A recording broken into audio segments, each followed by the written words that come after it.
আমার ক্রিকেট বন্ধু এবং বাংলাদেশের সবচেয়ে ভালো ক্রিকেট বোদ্ধাদের একজন শেখ মিনহাজ হোসেন।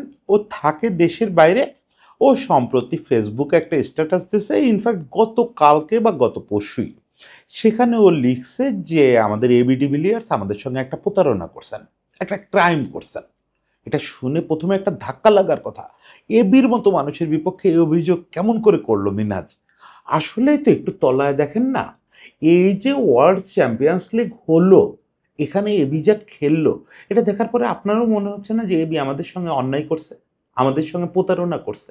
আজ থেকে 5 বছর আগে এই লোক কেন অবসর নিয়ে নিল? কি কারণে বললো যে আমার আর ক্রিকেটের কিছু দেওয়ার নাই? যদি দেওয়ারই না থাকে, এটা কি করলো সে? কি করলো ওয়ার্ল্ড চ্যাম্পিয়নশিপে দেখেন। মানে প্রত্যেকটা ম্যাচে 150-র উপরে স্ট্রাইক রেটে ব্যাট করলো।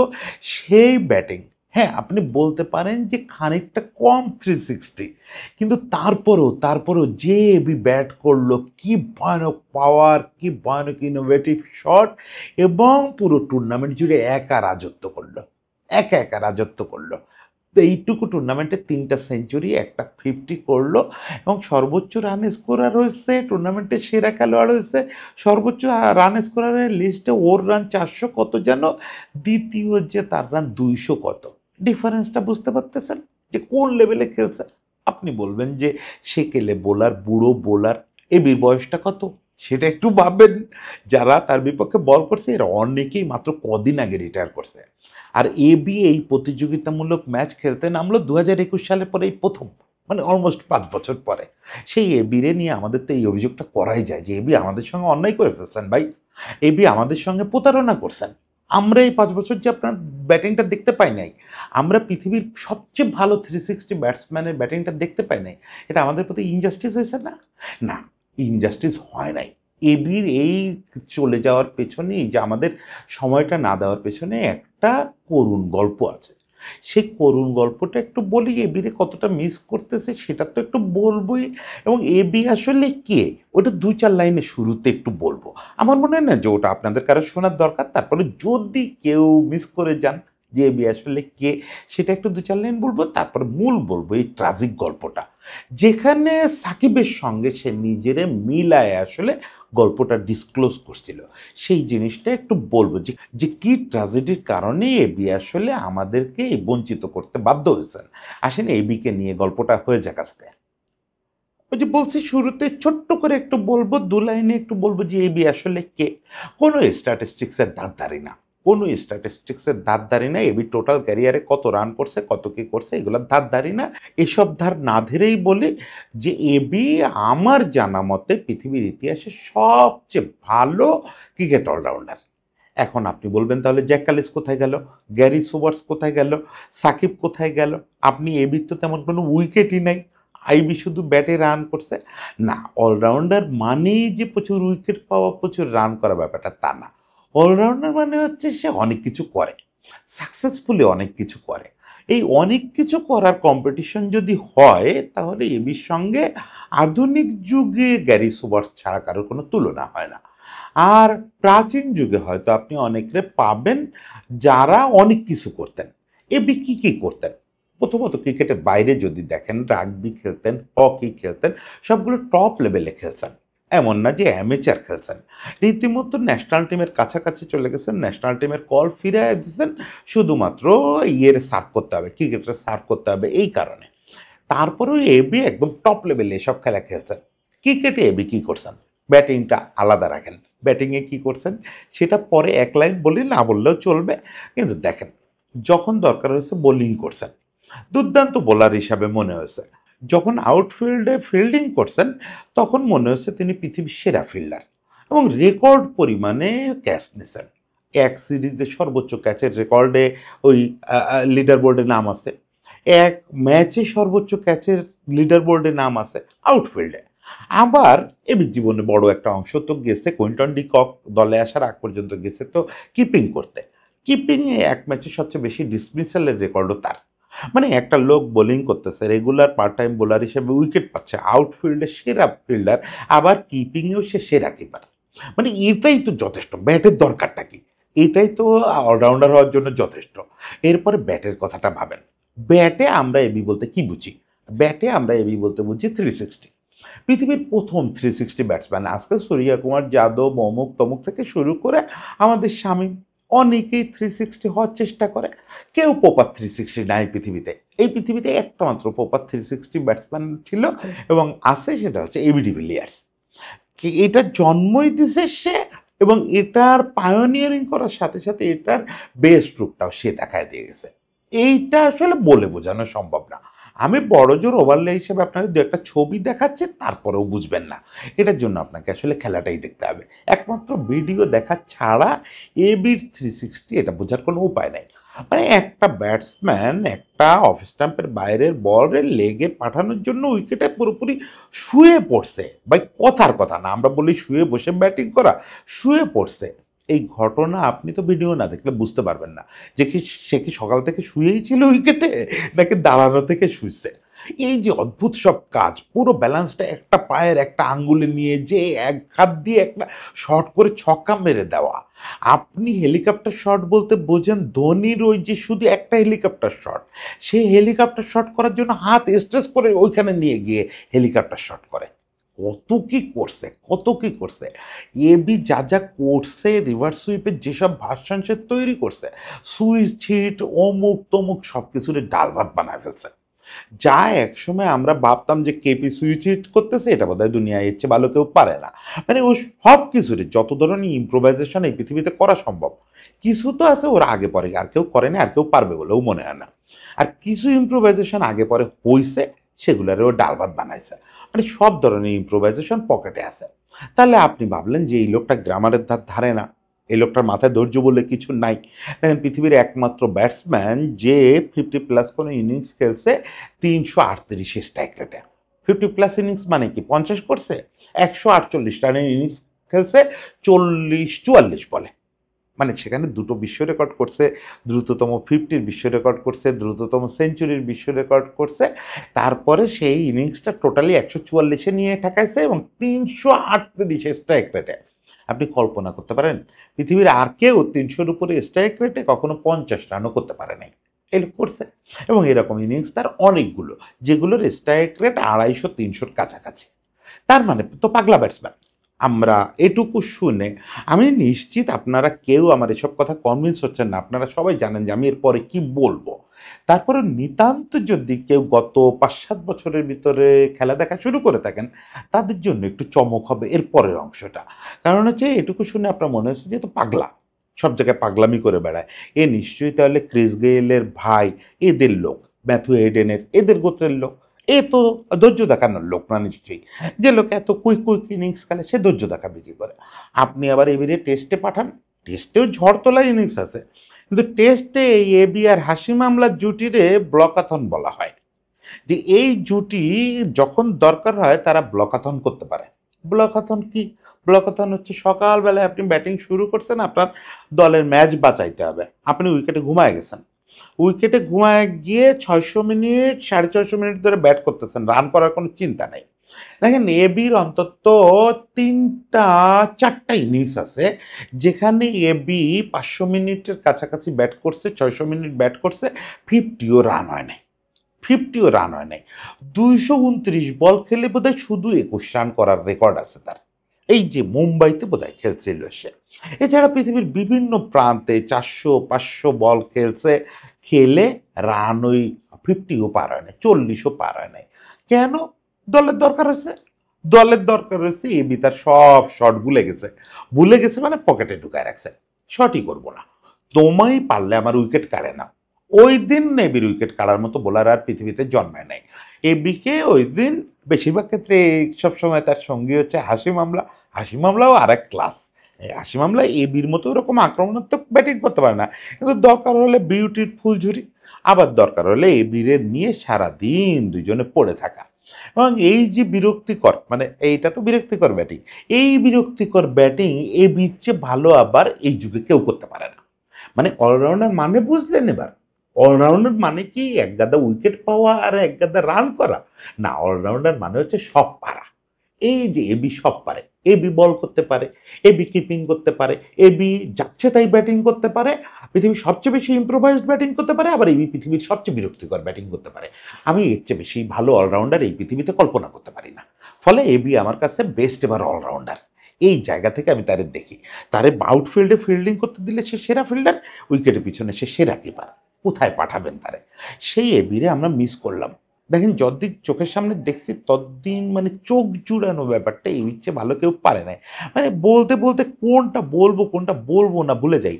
শুধুমাত্র বোধহয় পিএসএল এ তার স্ট্রাইক রেট মানে পুরো ক্যারিয়ার স্ট্রাইক রেট 150 কম। এছাড়া আমি একটু আগে দেখতেছিলাম আইপিএল খেললে এতগুলো সিজন কখনো 150 নিচে ওই স্ট্রাইক রেট নামে নাই, কোনো কোনো সিজনে 200-র উপরে স্ট্রাইক রেট রাখছে। এটা সম্ভব রে ভাই? এত লম্বা একটা ক্যারিয়ার জুড়ে যেখানে যখন ফ্রাঞ্চাইজি লিগ খেলছে সব জায়গায় স্ট্রাইক রেট 150-র উপরে, কোনো কোনো ফ্রাঞ্চাইজি টুর্নামেন্টে তার ক্যারিয়ার স্ট্রাইক রেট 160-র উপরে। ক্যারিয়ার স্ট্রাইক রেট একটা ইনিংসের না রে ভাই, ক্যারিয়ার স্ট্রাইক রেট বোঝেন।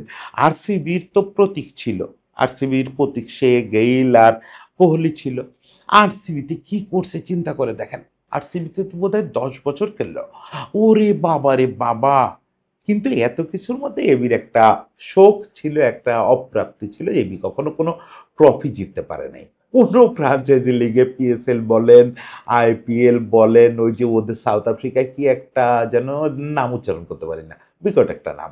তারপরে বিগ ব্যাশ, কোনো কিছুতে কোনোদিন ওর দল ট্রফি জেতে নাই। ন্যাশনাল টিমে তো জেতেই নাই, আপনারা জানেন সাউথ আফ্রিকা ওর আমলে কিছু জেতে নাই।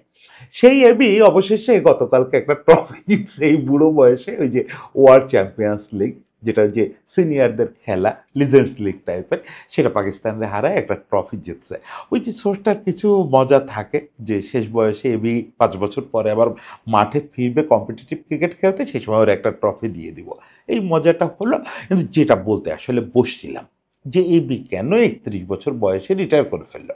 31 বছর বয়সে রিটায়ার করার জন্য কমও না, আবার এবির মতো অ্যাথলেট মানুষের জন্য যথেষ্ট কম, যথেষ্ট কম।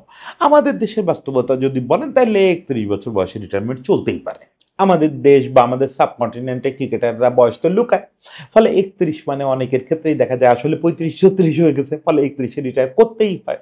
আর একটা ব্যাপার থাকে, আমাদের যে নৃতাত্ত্বিক গঠন এই সাবকন্টিনেন্টের এই অংশটায়, আমরা যে অংশটা আছি এই সমুদ্র উপকূলবর্তী অংশটায় আমাদের খুব দ্রুত এজড হয়ে যাই আমরা, আমাদের এজিংটা একটু দ্রুত হয়।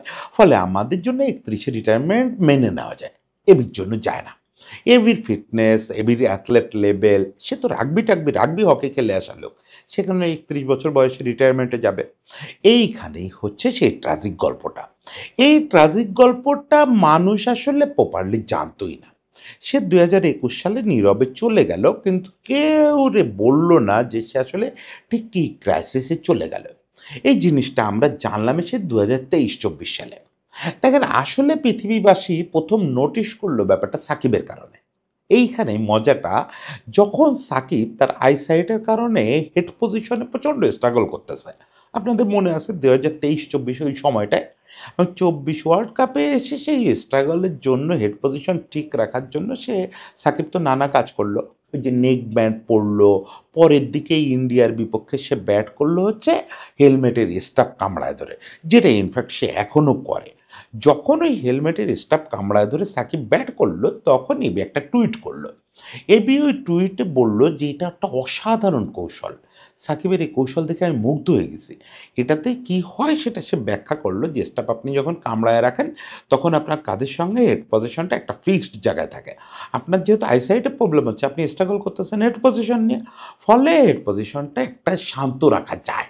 এবং ওখানে শেষটা করলো এবি একটা রহস্যময় কথা দিয়ে যে আমি এই পরিস্থিতির মধ্যে দিয়ে গেছি, আমি জানি সাকিব যেটা করছে এটা একটা অসাধারণ কৌশল। যদি সাকিবের সঙ্গে ওই সময় এটা নিয়ে আমার কথা হতো।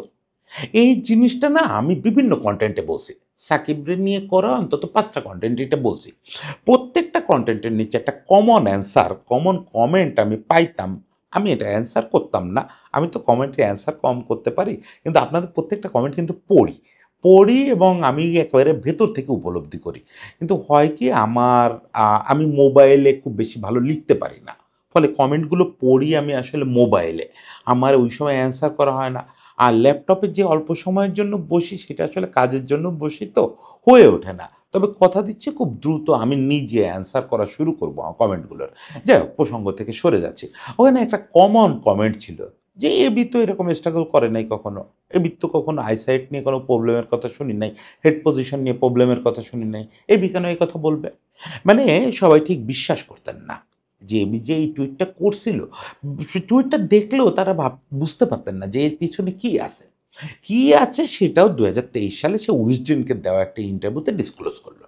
First time, for very first time উইজডেনকে দেওয়া একটা ইন্টারভিউতে সে বলল যে অ্যাকচুয়াল ঘটনাটা কী ছিল, কেন সে রিটায়ারমেন্ট করলো, কেন সে নিজেকে সাকিবের সঙ্গে কম্পেয়ার করলো।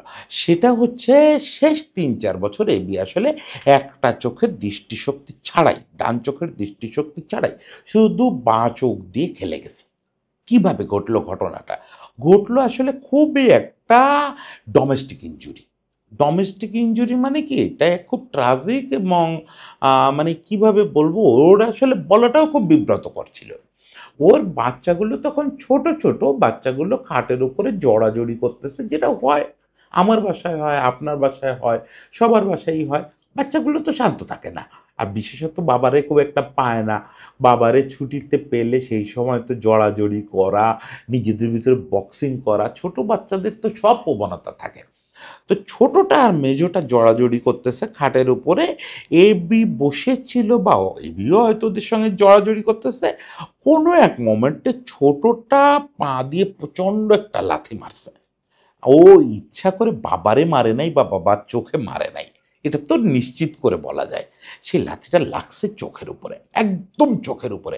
হিলটা, পায়ের যে হিলটা মানে গোড়ালিটা, গোড়ালিটা একদম চোখে এসে হিট করছে। এবির দুনিয়া অন্ধকার হয়ে গেছে। এবি ওখান থেকে টাস করে পড়ে গেছে, একদম সেন্সলেস হয়ে পড়ে গেছে।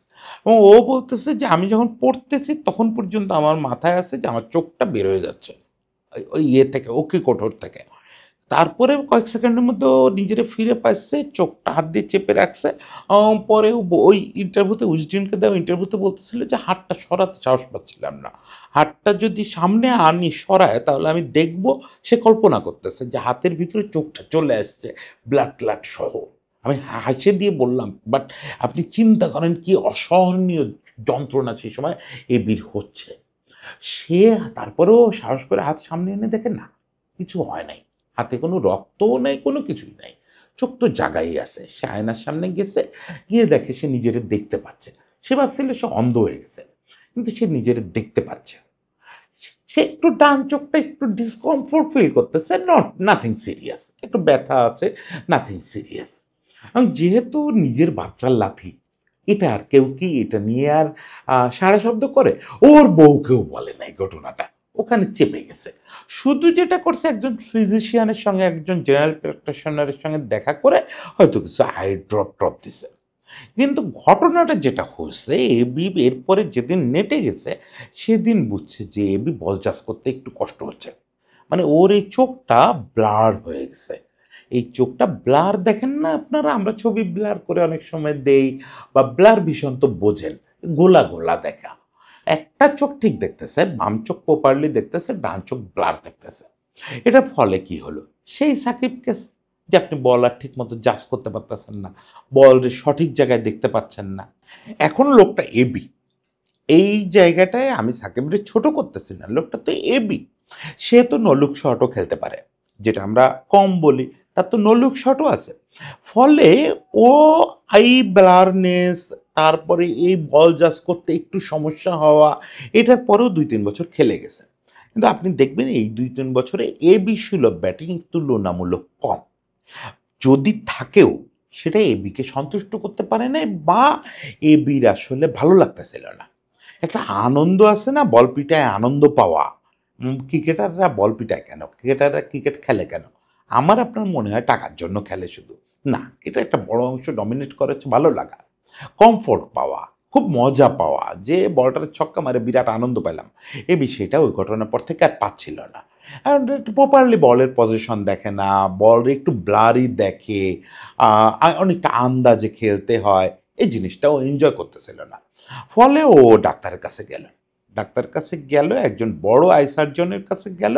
আই সার্জন তার চোখ পরীক্ষা করে বলতেছে যে আপনি ক্রিকেট খেলেন কি করে? আই সার্জন তো চেনে এবি ডিভিলিয়ার্সরা। তো এবি বলতেছে না আমার খুব বেশি সমস্যা হয় না, একটু একটা চোখে একটু ব্লার ব্লার দেখি, জাস্ট একটু ডিসকমফোর্ট, ওটা কিভাবে ঠিক করা যায় সেজন্য আসছে।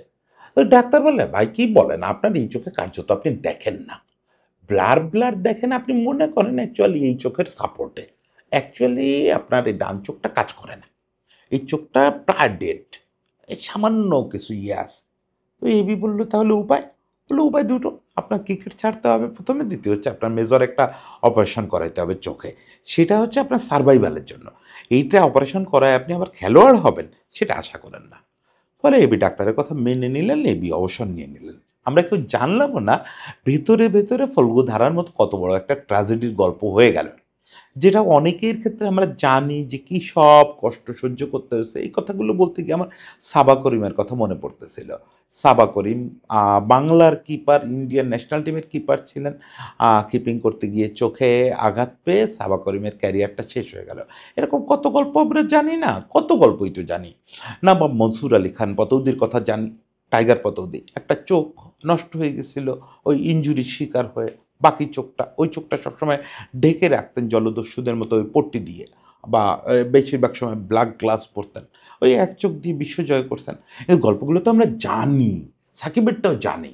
কিন্তু এবির ক্ষেত্রে এই জায়গায় যে ঘটনাটা যেহেতু তার ছেলের পায়ে ঘটছে, এবি এটা কখনো কাউকে বলতে চায় নাই। আর বললে লোকে যদি তার ছেলেকে একটু অপছন্দ করে, ঘৃণা তো দূরে থাকে, একটু যদি ছেলের উপর রাগ করে যে ওই ছেলেটার কারণে আমরা এবিরে মিস করছি, এবি এটা নিতে পারবে না। ওর কাছে ওর ক্যারিয়ারের চেয়ে ওর ছেলেরে রেসপেক্ট করা, ছেলের প্রতি সারা পৃথিবীর ভালোবাসা টিকায় রাখা বেশি জরুরি।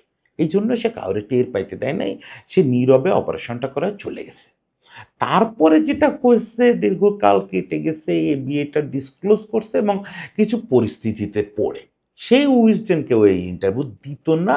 আসলে একটু ফিসফাস শুরু হয়ে গেছিল, ফিসফাস মানে কি, ব্যাপারটা একটু একটু প্রকাশ্যে আসতেছিল, যেহেতু ডাক্তার জেনে গেছে, আরও অনেকে ততদিনে জেনে গেছে, বিভিন্ন জায়গা থেকে জিনিসগুলো লিক হচ্ছিল, তখন ছোট ছোট গসিপ স্টোরি টাইপের হচ্ছিল।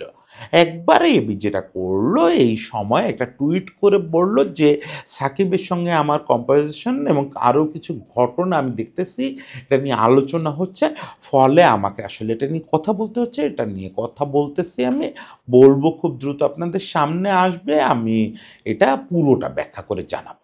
এইটা যেহেতু একটা কিছু কিছু রটতেছে, ফলে মূল ব্যাপারটা বলা দরকার, এবং সে সেজন্য উইজডেনকে বেছে নিছে। এইটা আমার কাছে কি অসাধারণ লাগছে দেখেন। এই বিক তো এটা ব্যবসা করে, এই বেলায় মানুষ তো শেষ বেলায় ওই যে একটা কথা প্রচলিত আছে যে যদি লোকেরা জানে পরশুদিন মহাপ্রলয় হবে, আজকে তাহলে মৃতদেহের সরঞ্জাম বিক্রি করা শুরু করবে।